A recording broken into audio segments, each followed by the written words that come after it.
Now for number one, all right, ask yourself, what do you see? I would say you probably see the number 3. You probably see the number 3. So you would probably rewrite the 81 as 3 to the 4th power. Now I think the most challenging thing is that the right-hand side right here. Now understand that there are 2 numbers multiplying each other. So if you think that things are too complicated, feel free to use parentheses to separate them. And then what is what's the way to represent square root of 3? 3 to the 1/2 power.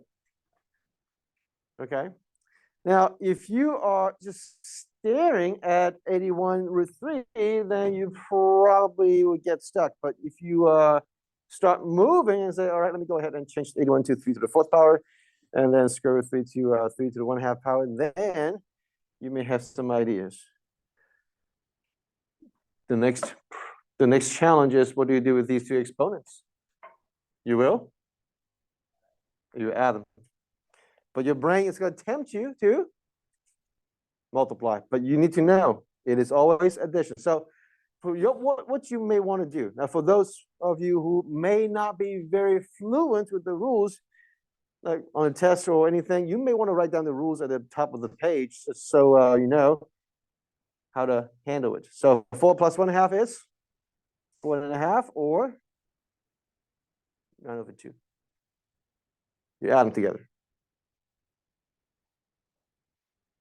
Okay. Now, some of you would be like, Mr. Chen, can I just go ahead and square both sides at the very beginning? You could, but you run a risk of you not handling the square properly. So I would just say, just, don't worry about the square. Just go ahead, add the exponents together. And now you have 2x plus 1 over 2. All right, now for those of you who are afraid of fractions, what can you do to not see fractions again? By? Multiply by? Just the 2. Okay, if you say I'm not familiar, I'm not a fan of fractions, sure. Just do things properly so that you don't have to worry about fractions. So x is equal to 4. Okay.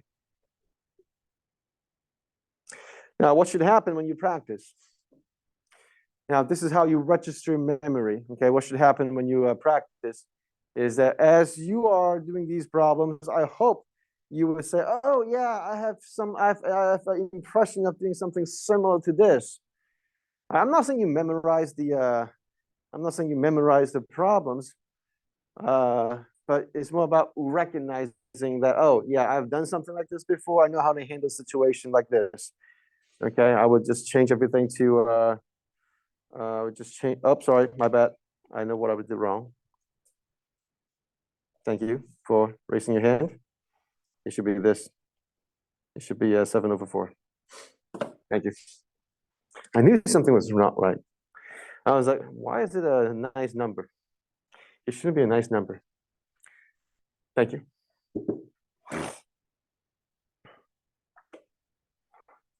Okay.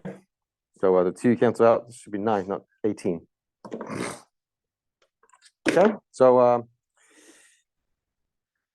let's go ahead and look at other problems.